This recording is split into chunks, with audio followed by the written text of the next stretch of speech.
ఆ లిక్కర్ స్కామ్కి సంబంధించి నాడు ఆ ఎండీగా ఉన్నటువంటి వాసుదేవరెడ్డిని సస్పెండ్ చేయటం, వాసుదేవరెడ్డి మీద విచారణ చేయటం, అరెస్టు చేయటం, ఆ సిఐడి ఇన్వెస్టిగేషన్ ఇవన్నీ కూడా ఆల్రెడీ సాగుతూ ఉన్నాయి. అయితే ఈ లిక్కర్ స్కామ్లో ఇప్పటి వరకు కేవలం అధికారుల చుట్టూ మాత్రమే తిరిగింది. కానీ బహిరంగ సత్యం ఏంటి? దీని వెనక రాజకీయ నేతలు ఉన్నారు. రాజకీయ నేతలు లేకుండా అధికారులు ఈ స్కామ్ చేసే అవకాశమే లేదు. గతంలో అనేక సందర్భాల్లో చెప్పాం, అందరూ ఢిల్లీ లిక్కర్ స్కామ్ అంటారు, కానీ Delhi liquor scam AP liquor స్కామ్తో పోలిస్తే 0.1% కూడా ఉండదు. అక్కడ 100 కోట్లు 150 కోట్లు మొత్తం స్కామ్ విలువ అంతా కలిపి మన దగ్గర వేల కోట్ల రూపాయల స్కామ్ జరిగింది. అయినా కానీ అడిగే నాదుడే లేకుండా పోయాడు. కూటమి ప్రభుత్వం వచ్చిన తర్వాత దీన్ని తీగలాగితే డొంకంతా కదులుతుంది. ఇప్పుడు ఈ లిక్కర్ స్కాములో ఉన్నటువంటి పెద్ద తలకాయలు, ముఖ్యంగా రాజకీయ తలకాయలు ఒక్కొక్కటిగా బయటపడుతున్నాయి. రాష్ట్రంలోనే ఒక రెడ్డిగా, పెద్ద రెడ్డిగా చలామణి అయ్యే ఒక వ్యక్తి కుమారుడే ఈ లిక్కర్ స్కాము మొత్తాన్ని కూడా తెర వెనక నుంచి నడిపినట్టుగా ఇప్పుడు ఆధారాలు అయితే ఒక్కొక్కటిగా బయటకు వస్తున్నాయి. మీకు పెద్ద రెడ్డి అంటే ఈ పాటికి అర్థమై ఉంటుంది. గతంలో మంత్రిగా చేసినటువంటి వ్యక్తి ప్రస్తుతం మాజీ మంత్రిగా ఉన్నాడు. ఆయన కొడుకు కూడా రాజకీయాల్లోనే ఉన్నాడు. ఆయన కూడా ఒక రెడ్డే.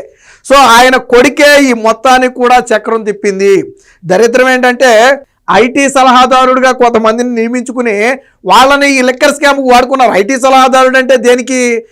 రాష్ట్రానికి ఏదైనా పెట్టుబడిలో కంపెనీలో తీసుకురావడానికి ఏదైనా సలహాలు ఇవ్వటం. అది కదా అసలు విషయాన్ని పక్కన పడేసి దాన్ని లిక్కర్ స్కాములో హవాలా డబ్బు మొత్తాన్ని సేకరించడానికి, ఈ హవాలా నెట్వర్క్ మొత్తం మెయింటైన్ చేయడానికి ఆ ఐటీ సలహాదారుని ఉపయోగించుకున్నాడు. అంటే ఇచ్చిన పదమేమో ఐటీ సలహాదారుడు, ఆ రూపంలో జీతం ఇచ్చి చేయించుకునే పనులు మాత్రం లిక్కర్ స్కామ్కు సంబంధించి సొమ్మంతా సేకరించడం. దీనికి సంబంధించి పోలీసులు లోతుగా విచారణ చేసే కొన్ని సంచలన విషయాలు బయటకు వస్తున్నాయి. మీరు హాలీవుడ్, బాలీవుడ్ సినిమాల్లో చూసే ఉంటారు. కొన్ని సినిమాల్లో చూడండి, ప్రతి సెకండ్ ప్రతి నిమిషం కూడా ట్విస్ట్ మీద ట్విస్ట్ నడుస్తుంటుంది.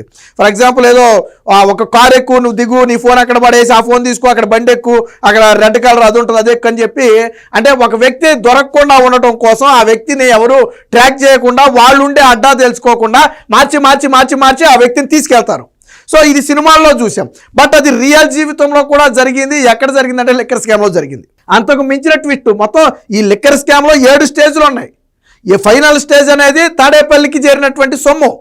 దాన్ని ఎవరు చేర్చారనేది ఇక్కడ ప్రశ్న. సొమ్ము తాడేపల్లి ప్యాలెస్కు చేరిందనేది బహిరంగ సత్యం, అది రాజకీయ బహిరంగ సత్యం, అందులో నో డౌట్.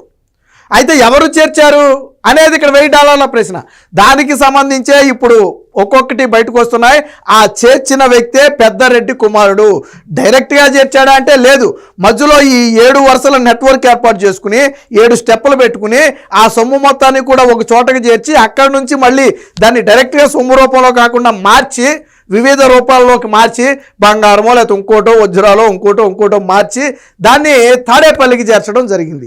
సో ఇది ఈ కథకు సంబంధించి ఒక ఆర్టికల్ అయితే వచ్చింది. ఒకసారి దాన్ని చూస్తే మీకు అర్థమైపోద్ది. సో పెద్దరెడ్డి కుమారుడే మాస్టర్ మైండ్. సాధారణంగానే పొద్దున్నే చూడగానే పెద్దిరెడ్డి కుమారుడు అనుకున్నా, కానీ ఇక్కడ పెద్దరెడ్డి. ఎందుకు పెద్దరెడ్డి అంటే ఉన్న వాళ్ళలో పాపం పెద్దగా చలామణి అవుతున్నటువంటి ఒక రెడ్డి, కాబట్టి ఇక్కడ పెద్దరెడ్డి అని రాశారు. మీ అందరికీ అర్థమైపోయి ఉంటుంది అనుకోండి. ముడుపు, వైకాపా హయాంలో మద్యం ముడుపుల కోసం హవాలా నెట్వర్క్. ఈ నెట్వర్క్ అంతా కూడా ఒక హవాలా నెట్వర్క్ లాగా, అంటే హవాలా అంటే మీకు అర్థమవుతుంది కదా, సినిమాల్లో చూస్తాం మనం, ఒక నోటిని సగం చింపి ఎక్కడిస్తే మిగతా సగం ఎక్కడిస్తే అక్కడ డబ్బులు ఇస్తారు, ఎవరిస్తే వాళ్ళకి డబ్బులు ఇస్తారు. సో ఇది హవాలా అనమాట. సో అలాగా ఒక హవాలా నెట్వర్క్ని నడపడం జరిగింది. ఆ సొత్తు మొత్తం బిగ్ బాస్ అంటే తాడేపల్లి, నో డౌట్. అందులో బిగ్ బాస్కు చేర్చడంలో ప్రధాన పాత్ర రాజు కసిరెడ్డిని తెర ముందు పెట్టి వసూళ్లు. ఎవరి రాజు కసూర్ అంటే నేను ఇందా చెప్పా చూసారా, ఒక ఐటీ సలహాదారుని నియమించారని చెప్పాను చూసారా, ఆ ఐటీ సలహాదారుడే ఈ రాజు కసిరెడ్డి. మరి రాజు కసిరెడ్డి ఐటీ సలహాదారుడు అయితే ఈ ముడుపులతో ఏంటి సంబంధం అంటే నేను చెప్పింది అదే. ఇచ్చిందేమో ఐటీ సలహాదారుడు పదవే, కానీ చేయించుకున్న పనేంటి? ఈ మద్యంలో వచ్చినటువంటి కమిషన్ల మొత్తం కూడా వసూలు చేయటం.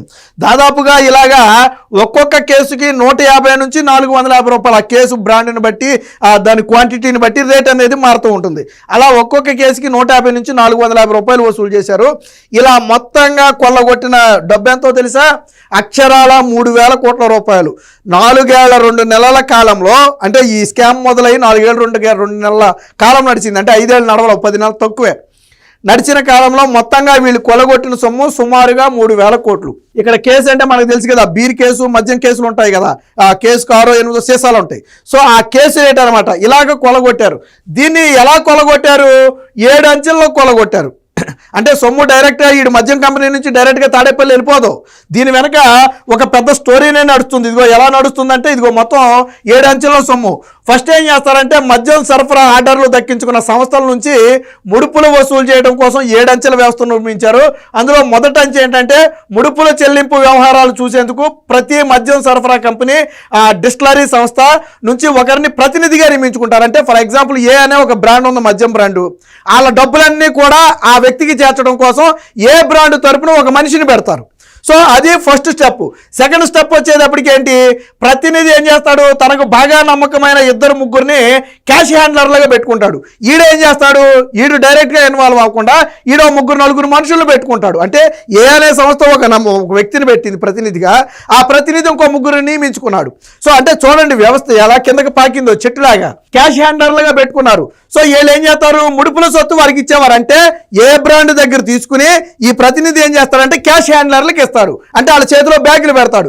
ఈడేం చేస్తాడు, క్యాష్ హ్యాండ్లర్లు రాజు కసిరెడ్డి నియమించిన కొరియర్లకు సొత్తు అప్పగించేవారు. సో ఇప్పటి వరకు మనం బ్రాండ్ తరపు నుంచి మాత్రమే ప్రతినిధులు వచ్చారు. మరి ఆ డబ్బులు తీసుకోవడానికి రాజకీయ ప్రతినిధులు కూడా ఉండాలిగా. అప్పుడు ఎవరి రాజకీయ ప్రతినిధి అంటే, నేను ఎంత చెప్పాను చూడండి, ఐటీ సలహాదారుడుగా ఉన్నటువంటి ఈ రాజు కసిరెడ్డి అనే వ్యక్తి కీలకమైనటువంటి వ్యక్తి. ఈ వ్యక్తి ఏం చేసేవాడు, ఇతను కూడా కొంతమంది ఈ క్యాష్ హ్యాండ్లర్లను పెట్టుకునేవాడు. అంటే కంపెనీ నుంచి వచ్చే క్యాష్ హ్యాండ్లర్లు ఆ కసిరెడ్డి నుంచి వెళ్ళే క్యాష్ హ్యాండ్లర్లకి డబ్బులు ఇచ్చేస్తారు. ప్రతిదీ కూడా మళ్ళీ ఎక్కడ ఒక ప్లేస్లో కాదు, ఒక్కొక్కసారి ఒక్కొక్క ప్లేస్లో ఆ మాట్లాడుకున్న తర్వాత ఆ సిమ్ కార్డు తీసేస్తారు. వాళ్ళు ఆ సిమ్ కార్డు ఉండదు. అంటే నేను అందుకనే చెప్పింది, హాలీవుడ్ బాలీవుడ్ సినిమా స్టైల్లో ఈ డబ్బు హవాలా డబ్బు నడిచిందని ఇందాక ఎందుకు చెప్పానంటే అందుకే చెప్పా. సో ఇక్కడ ఏం చేస్తారు, కసిరెడ్డి నియమించిన క్యాష్ హ్యాండర్ కొరియర్లు కానివ్వండి, క్యాష్ హ్యాండర్లు కానివ్వండి, కొరియర్లకు సొత్తు అప్పగించేవారు. నిత్యం ఒక చోట కాకుండా వేరు ప్రాంతాల్లో అందజేసేవారు. ఎప్పటికప్పుడు ఫోన్ నెంబర్లు మార్చేసేవారు.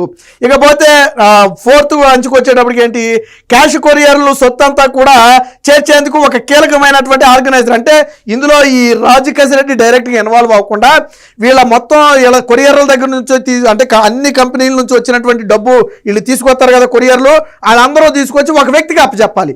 అదంతా ఒక చోటకి చేర్చడానికి మళ్ళీ ఇంకొక వ్యక్తిని కూడా నియమించుకునేవాడు, ఆర్గనైజర్ని. ఈ ఆర్గనైజర్ ఏం చేస్తాడు, ఈ సొమ్ము మొత్తాన్ని అన్ని కంపెనీల నుంచి వచ్చేసిన సొమ్ము లెక్క చూసుకుని తీసుకెళ్లి రాజు కసిరెడ్డి చేతిలో పెడతాడు. ఈ రాజు కసిరెడ్డి ఏం చేస్తాడు, ఇందా చెప్పుకున్నాం కదా పెద్దరెడ్డి కుమారుడే మాస్టర్ మైండ్ అని, ఆ పెద్దరెడ్డి కుమారుడి దగ్గరికి చేరుస్తాడు. ఇది అంచె 6. ఇక అసలు ఫైనల్ స్టేజ్ వచ్చేటప్పటికి ఏంటి, ఈ పెద్దరెడ్డి కుమారుడు మొత్తం తీసుకెళ్లి తాడేపల్లి ప్యాలెస్కు చేరుస్తాడు.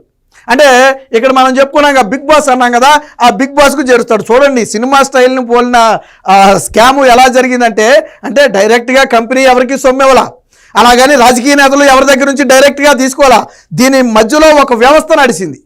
అంటే ఒక ప్లేస్ కాదు, అంటే మనం ఏదైనా పరిశీలిద్దామంటే ఏమీ ఆధారాలు దొరకవు, అలాగని ఫోన్ కాల్ రికార్డు చూద్దామంటే సిమ్ కార్డులు దొరకవు, ఒకసారి వచ్చిన వ్యక్తి మరొక ప్లేస్కి మరొకసారి రాడు. అంటే ఆ స్టైల్లో లిక్కర్ స్కామ్ జరిగింది. సో ఈ మొత్తానికి మాస్టర్ మైండ్ ఎవరు, ఆ పెద్దరెడ్డి కుమారుడే. ఫైనల్గా వచ్చిన డబ్బు మొత్తాన్ని కూడా దాన్ని మార్చి, అంటే డైరెక్ట్గా డబ్బు రూపంలో కాకుండా వజ్రాలో బంగారమో ల్యాండ్సో ఇంకో రూపమో మార్చి బిగ్ బాస్కు చేర్చేవాడు. ఆ బిగ్ బాస్ అంటే తాడేపల్లి, అందరికీ తెలిసిన విషయం. అంటే ఏ స్థాయిలో లిక్కర్ స్కామ్ జరిగింది అనడానికి ఇదొక ఉదాహరణ.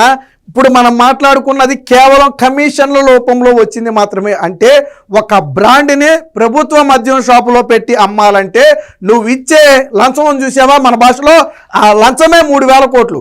మళ్ళీ ప్రభుత్వానికి వెళ్ళే ఆదాయం ఎంత ఉంటుంది, ఆల్రెడీ బ్రాండ్ల నుంచి వెళ్ళదు కదా, ప్రతి 100 రూపాయల సీసా మీద ప్రభుత్వానికి 10-20 ట్యాక్స్ రూపంలో వెళ్ళదు కదా. ఆ ఆదాయం కాసేపు పక్కన పెట్టండి, అందులో కొంత రాజకీయ నేతల చేతిలోకి వెళ్ళదు. ఎందుకంటే ఇవన్నీ కూడా ఆన్లైన్ కాదు, ఆఫ్లైన్. మీకు చూడండి ఫోన్పేలు, గూగుల్ పేలు, లిక్కర్ స్కాముల్లో ఏపీలో మీకు ఎక్కడా లేవు. డైరెక్ట్ నువ్వు క్యాష్ చేసుకుని తీసుకోవటమే. గతంలో మీకు గుర్తుందో లేదో, ఆ బీజేపీ అధ్యక్షురాలు పురంధేశ్వరి ఒక మద్యం షాపుని పరిశీలిస్తే ఆ రోజు దాదాపు 1,00,000 రూపాయల అమ్మకాలు జరిగాయి. అది బుక్లో ఉంది. కానీ రికార్డెడ్గా వాళ్ళకి ఆన్లైన్ పేమెంట్ ఎంత చూపిస్తున్నారో తెలుసా, ఎంత వచ్చినట్టు చూపించారో తెలుసా, 10,000 మాత్రమే వచ్చినట్టు చూపించారు. మరి మిగతా 90,000 ఒక షాపులో 1,00,000 రూపాయలు మద్యం అమ్మి 10,000 అమ్మేమని చూపించారు వాళ్ళు. మిగతా 90,000 ఏమైపోయింది? అదే ఆన్లైన్ అనుకోండి, మీరు ఫోన్పే చేశారనుకోండి, డైరెక్ట్గా బ్యాంక్ అకౌంట్లో పడిపోతాయి, అక్కడ లెక్క అనేది తేలిపోద్ది. కానీ ఇక్కడ క్యాష్ ఇస్తే క్యాష్ లెక్క తేలదు. అసలు ఇక్కడ కొరియర్లను ఎందుకు పెట్టుకున్నారు వీళ్ళు, క్యాష్ హ్యాండర్లను ఎందుకు పెట్టుకున్నారు? ఆ డబ్బు కోసమే కదా. ఆన్లైన్ అయితే వీళ్ళందరూ ఎందుకు, ఎక్కడ కొడితే అక్కడ వెళ్ళి అకౌంట్లో పడుతుంది, ఈ అకౌంట్లో తీసి ఆ అకౌంట్లో వేయచ్చు. బట్ అది రికార్డెడ్గా దొరికిపోతారు. ఒక అకౌంట్ నుంచి ఇంకో అకౌంట్కి డబ్బులు వెళ్తే రికార్డెడ్గా దొరికిపోతారు. కాబట్టే ఆ ఆన్లైన్ పేమెంట్లు లేకుండా క్యాష్ రూపంలో తీసుకుని ఆ క్యాష్ని హ్యాండిల్ చేయడం కోసం పెట్టుకున్న వ్యవస్థ ఇది. చూడండి ఎంత చక్కగా మాస్టర్ మైండ్ వేశారు చూడండి. ఇప్పుడు తీగలాగితే డొంకంతా కదులుతున్నమాట. ఇప్పుడు ఈ రాజు కసిరెడ్డితో పాటు ఈ పెద్దరెడ్డి కుమారుడు మాస్టర్ మైండ్కు సంబంధించిన ఆధారాలు కూడా బయటకు వచ్చాయి. ఎప్పుడైతే దీన్ని పోలీసులు రివీల్ చేస్తారో ఆటోమేటిక్గా అప్పుడు అందరికీ అర్థమైపోద్ది అనుకోండి. అంటే